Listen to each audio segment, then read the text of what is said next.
नमस्कार, आप सभी का स्वागत है आपका अपना YouTube channel technical learning series में। आज हम लोग रेलवे से संबंधित एक बहुत ही महत्वपूर्ण विषय पर चर्चा करेंगे। रेलवे में कार्यरत कर्मचारियों को इस विषय के बारे में नहीं जानकारी रहने के कारण वो इसका बेनिफिट नहीं उठा पाते हैं।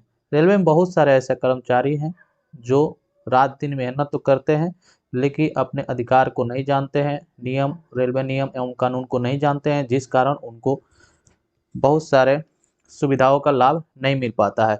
उसमें से ये एक सुविधा है जो सभी रेल कर्मचारियों को अवश्य जानना चाहिए। ये सुविधा क्या होता है, आइए हम लोग इस पे विस्तार से चर्चा करेंगे। तो चलिए वीडियो को शुरू करते हैं। वीडियो शुरू करने से पहले आपसे एक रिक्वेस्ट है कि आपने अभी तक मेरे YouTube channel technical learning series को सब्सक्राइब नहीं किए हैं तो प्लीज़ सब्सक्राइब कर लीजिए, क्योंकि मैं इस चैनल पे रेलवे से संबंधित बहुत ही महत्वपूर्ण वीडियो बनाता हूं, जिसे आप देखकर इससे लाभ उठा सकते हैं एवं नियम एवं कानून की जानकारियाँ रख सकते हैं। तो यह नियम क्या है, चलिए वीडियो को शुरू करते हैं। देखिए, यह नियम है लीव इनकैशमेंट, यानी कि छुट्टी का नकदीकरण। जैसे हम लोग को एलपी जो होता है हर साल 30 की संख्या में हमारे अवकाश खाते में जमा होता है। बहुत सारे एलपी को हम लोग यूज नहीं कर पाते हैं। आपको जानकारी है कि मात्र 300 एलपी को ही आप अंत में रिटायरमेंट के समय जो है उसका पैसा मिलता है, यानी कि लीव इनकैशमेंट करा सकते हैं। 300 से बहुत सारे ऐसे कर्मचारी हैं जिनका 400-500 छुट्टी भी अकाउंट में जमा हो जाता है। तो रेलवे ने एक ऐसा नियम बनाया है जिससे आप सर्विस यानी सेवा काल के दौरान भी छुट्टी का नकदीकरण करा सकते हैं, यानी कि लीव इनकैशमेंट करा सकते हैं। तो चलिए देखते हैं क्या होता है लीव इनकैशमेंट। तो लीव इनकैशमेंट को विस्तार से जानने के लिए हम लोग देखते हैं। देखिए, यहाँ पे लीव इनकैशमेंट एक कर्मचारी द्वारा अपने बचे हुए अवकाश के नकदीकरण करने को कहते हैं। यह सुविधा एक कर्मचारी अपने सेवा के दौरान और सेवानिवृत्ति यानी रिटायरमेंट पर ले सकता है। अभी मैंने बताया कि आप लोगों को ये 300 छुट्टियां हो जाती है, तो जब कोई कर्मचारी रिटायर करता है तो ये 300 छुट्टियां के बदले उनके उस समय का जो बेसिक और डीए रहता है उस अनुसार से उनको पैसा दिया जाता है। हम लोग सेवा के दौरान भी इसका लाभ उठा सकते हैं। तो देखिए, ये इज लीव इनकैशमेंट टैक्सेबल पूछ रहा है कि ये लीव इनकैशमेंट जो होता है इस पे जो क्या टैक्स लगता है या नहीं लगता है। तो आप लोगों को बता दें कि लीव इनकैशमेंट चाहे वो सेवा के दौरान लिया गया हो या सेवानिवृत्ति यानी रिटायरमेंट के समय लिया गया हो, दोनों ही स्थान पर कर्मचारी को टैक्स स्लैब के अनुसार या टैक्स इनकम में आएगा। यानी कि उस समय टैक्स का जितना होगा उसका इनकम में आएगा। यानी कि सिंपल से साधारण सी बात है कि लीव इनकैशमेंट जो होता है वह टैक्सेबल होता है, यानी कि उस पर टैक्स लगता है। अब हम लोग रेल सेवा के दौरान लीव इनकैशमेंट के नियम, यानी कि रेल सेवा के दौरान कार्यरत एक रेल कर्मचारी जो है वो लीव इनकैशमेंट कैसे करा सकता है, उसका क्या नियम है, उसको हम लोग आज जानेंगे। तो चलिए वीडियो को विस्तार से देखते हैं। देखिए, रेल सेवा के दौरान लीव इनकैशमेंट के नियम यहाँ पे हम लोग जानते हैं। देखिए, कोई रेल कर्मचारी अपने सेवा सर्विस के दौरान उसको जो पास पीटीओ का इस्तेमाल करते समय 10 दिनों तक के अवकाश का नकदीकरण कर सकता है, लेकिन इसके लिए भारतीय रेलवे में कुछ नियम बनाए गए हैं। आइए उस नियम को हम लोग जानते हैं। पहले इसको हम लोग समझ लेते हैं कि क्या है। देखिए, कोई कर्मचारी अपने सर्विस के दौरान जो है वह 10 दिन छुट्टी यानी एलपी छुट्टी के अवकाश का नकदीकरण, यानी 10 दिन छुट्टी कट जाएगा और उस 10 दिन छुट्टी के बदले उस कर्मचारी के खाते में पैसा आ जाएगा, उसी को हम लोग लीव इनकैशमेंट कहते हैं। इसके क्या भारतीय रेलवे में कुछ नियम बनाए हैं गया उसको हम लोग समझते हैं। देखिए, सबसे पहला नियम क्या है कि लीव इनकैशमेंट लेने के लिए समझिए, पहले पास पीटीओ में इस्तेमाल किए गए अवकाश और लीव इनकैश के दिनों की संख्या घटाने के बाद कर्मचारी को लीव अकाउंट में यानी अवकाश खाता में 30 दिन एलपी रहनी चाहिए। यहाँ पे आप लोग को समझना चाहिए कि लीव इनकैशमेंट जो है वो एलपी छुट्टी के ही होता है। लीव एवरेज पेमेंट जो लीव एलपी छुट्टी जो होता है इसी का लीव इनकैशमेंट होता है। तो यहाँ पे ये कह रहा है कि जब आप लीव इनकैशमेंट कराएंगे तो कम से कम लीव इनकैशमेंट यानी 10 दिन का लीव इनकैशमेंट होता है। उसके बाद आपके खाते में कम से कम 30 छुट्टी बची रहनी चाहिए। सिंपल सी बात है, कम से कम आपके खाते में 40 छुट्टी रहेगा तो आप इसमें से 10 छुट्टी का लीव इनकैशमेंट कराएंगे तो आपके खाते में कम से कम 30 छुट्टी बची रहनी चाहिए। अगर 40 से कम आपके खाते में छुट्टी है, सपोज कीजिए कि 39 छुट्टी है, तो जब भी लीव इनकैशमेंट होता है वो 10 दिन की होती है, तो 39 छुट्टी से 10 दिन घटाएंगे तो 29 बचेगा।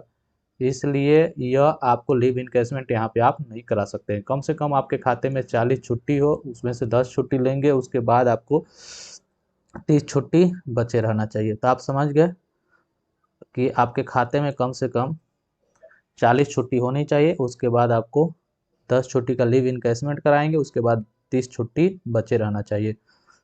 और वो छुट्टी कौन सी होनी चाहिए? LAP यानी लीव एवरेज पेमेंट, जिसको हम लोग औसत वेतन अवकाश बोलते हैं। दूसरा नियम देखते हैं क्या है। देखिए, दूसरा नियम है कि रेल कर्मचारी एक बार में 10 दिन की, अभी मैं बताया कि जब भी आप लीव इनकैशमेंट कराएंगे तो कितने दिन को छुट्टी कराएंगे, 10 दिन LAP की छुट्टी के बदले में आपको लीव इनकैशमेंट मिलता है। अपने पूरे सर्विस में 60 दिनों से अधिक दिनों के अवकाश को इनकैशमेंट नहीं करा सकते हैं। यानी कि एक रेल कर्मचारी जो है 10 दिन का, एक बार में कितने छुट्टी का लीव इनकैशमेंट होगा? 10 दिन का। और उसके पूरे सेवा काल में कितने? 60 दिन का। यानी इस तरह से हम लोग समझ सकते हैं कि एक रेल कर्मचारी अपने पूरे सर्विस काल में एक बार में 10 दिन का करा रहा है, तो पूरे सेवा काल में जो है 10 गुने 6 यानी कि 60 दिन लीव इनकैशमेंट करा सकता है। इस तरह से आप समझ गए। इस पे प्रश्न भी बनता है कि पूरे एक रेल कर्मचारी एक बार में कितने छुट्टी का लीव इनकैशमेंट कराता है? तो 10। और पूरे सेवा काल में कितने? तो 60। तो इस तरह से कुल कितने बार करा सकता है? तो 6 बार। तो आप समझ गए इसको अच्छी तरह से। अब आगे देखते हैं। यहाँ पे 3 नंबर नियम है कि किसी 2 बार लीव इनकैशमेंट वाली सुविधा का लाभ उठाने के बीच की अवधि कम से कम 2 वर्ष होनी चाहिए। यानी कि अगर आप लीव इनकैशमेंट कराते हैं तो आप पहला लीव इनकैशमेंट अगर ले लिए, फिर अगर आप दूसरा लीव इनकैशमेंट लेने चाहते हैं तो दोनों के बीच में जो गैपिंग होना चाहिए वो कितना होना चाहिए? तो 2 वर्ष। यानी कि 2 वर्ष के बाद ही आपको दूसरा लीव इनकैशमेंट मिल सकता है। फिर इस तरह से तीसरा जब लेंगे तो उस दूसरे वर्ष के बाद 2 वर्ष, यानी कि इस तरह से पूरे सर्विस काल में 6 लीव इनकैशमेंट कराएंगे। कितने दिनों का? तो 60 दिनों का। आगे बढ़ते हैं। 4 नंबर में है कि छुट्टी नकदीकरण आवेदन के साथ अगर आप लीव इनकैशमेंट कराना चाहते हैं तो क्या प्रक्रिया है? तो आप जब लीव इनकैशमेंट फॉर्म भरेंगे तो उसके साथ पास या PTO का उपयोग करना होगा। उस समय आपको एक पास लेना होगा या PTO लेना होगा, उसका प्रति उस लीव इनकैशमेंट आवेदन के साथ एवं कम से कम 1 दिन का CL या LAP लेना पड़ेगा। यानी कि सिंपल सी बात है कि लीव इनकैशमेंट कराने के लिए आपको एक पास या PTO का यूज करना होगा और उस पास या PTO पर टिकट कराना होगा और 1 दिन का CL या LAP लेकर उस पर आपको कहीं सफर करना होगा। तो लीव इनकैशमेंट छुट्टी थी इनकैशमेंट कराने के लिए समझ लीजिए कि एक पास या PTO का यूज करना होगा, 1 दिन का CL या LAP, यानी कम से कम 1 दिन, अधिक से अधिक कितना दिन का भी CL या LAP ले सकते हैं, किस स्वीकृति की प्रति लगाना होगा। अब यहाँ पे समझ लेते हैं। 2 लगातार लिए जाने वाले इनकैशमेंट के बीच कम से कम कितने वर्षों की अवधि के नियम दिया गया है? 2 वर्ष। अब इसको आसान बनाने के लिए एक ब्लॉक में रखा गया है। वो ब्लॉक क्या है? वर्तमान में जो ब्लॉक चल रहा है 1/9/2020 से 31/8/2022 का ब्लॉक चल रहा है। फिर 31/8/2022 के बाद जो चेंज हो जाएगा, फिर 1/9/2022 से 31/8/2024 का ब्लॉक चलेगा। इसी तरह से आप ले सकते हैं। फिर आगे देखते हैं। एक रेल कर्मचारी किसी एक ब्लॉक में एक से अधिक बार लीव इनकैशमेंट सुविधा प्राप्त का लाभ नहीं ले सकता है। अभी जो एक ब्लॉक बना के दिया गया है 1/9/2020 से 31/8/2022, फिर देखिए 31/8/2022 खत्म हो गया है, तो उसी तरह से 1/9/2022 से 31/8/2024 का ब्लॉक चलेगा। इस ब्लॉक के बीच में कोई भी रेल कर्मचारी एक ही बार छुट्टी नकदीकरण का लाभ उठा सकता है। देखिए उसके बाद फिर हम लोग देखते हैं लीव इनकैशमेंट कैलकुलेशन